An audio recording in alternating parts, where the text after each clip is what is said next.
समझदारी का पुल। एक छोटे से शहर में रमेश और शीतल नाम का एक खुशहाल दंपत्ति रहते थे। उनकी शादी को कुछ ही साल हुए थे और वे एक दूसरे के साथ बहुत खुश थे। लेकिन जैसे हर रिश्ते में छोटे मोटे मतभेद होते हैं, उनके बीच भी कभी कभी छोटी मोटी बातों पर तकरार हो जाती थी। एक दिन दोनों के बीच किसी मामूली बात को लेकर बहस हो गई। बहस इतनी बढ़ गई कि दोनों एक दूसरे से नाराज हो गए और आपस में बात करना बंद कर दिया। दोनों एक ही छत के नीचे रहते थे, लेकिन एक दूसरे से अलग अलग कमरे में रहने लगे। कुछ दिनों बाद शीतल ने महसूस किया कि इस तरह की नाराजगी से कुछ हासिल नहीं होगा। उसने सोचा कि क्यों न कुछ अच्छा करके रमेश को मनाया जाए। उसने अपनी पसंदीदा मिठाई बनाई और सोच लिया कि इसे रमेश के साथ मिलकर खाएगी। वहीं दूसरी ओर रमेश भी अपने व्यवहार पर पछता रहा था। उसने सोचा कि उसने शीतल से बिना वजह झगड़ा किया और उसे दुखी किया। उसने सोचा कि शीतल को खुश करने के लिए उसे माफ़ी मांगनी चाहिए। रमेश ने बाजार से शीतल की पसंदीदा फूलों की गुलदस्ता खरीदी।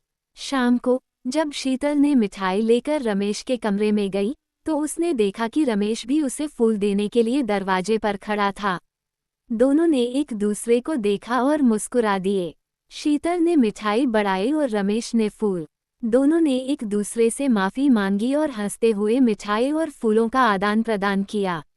उस दिन के बाद दोनों ने फैसला किया कि चाहे कोई भी मतभेद क्यों न हो, वे हमेशा समझदारी से बात करेंगे और एक दूसरे को समझने की कोशिश करेंगे। उन्होंने महसूस किया कि सच्चा प्यार और समझ ही रिश्ते को मजबूत बनाते हैं।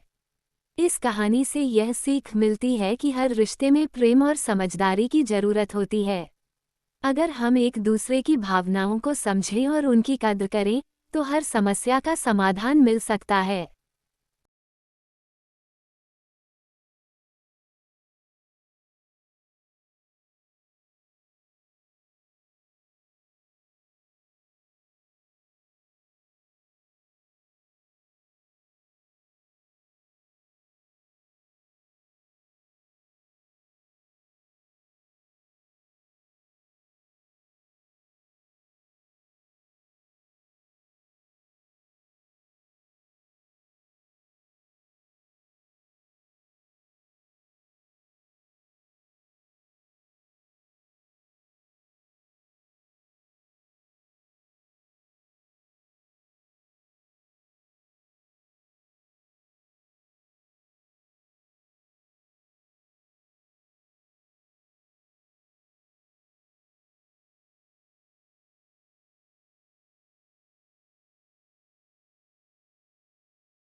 समझदारी का पुल। एक छोटे से शहर में रमेश और शीतल नाम का एक खुशहाल दंपत्ति रहते थे। उनकी शादी को कुछ ही साल हुए थे और वे एक दूसरे के साथ बहुत खुश थे। लेकिन जैसे हर रिश्ते में छोटे मोटे मतभेद होते हैं, उनके बीच भी कभी कभी छोटी मोटी बातों पर तकरार हो जाती थी। एक दिन दोनों के बीच किसी मामूली बात को लेकर बहस हो गई।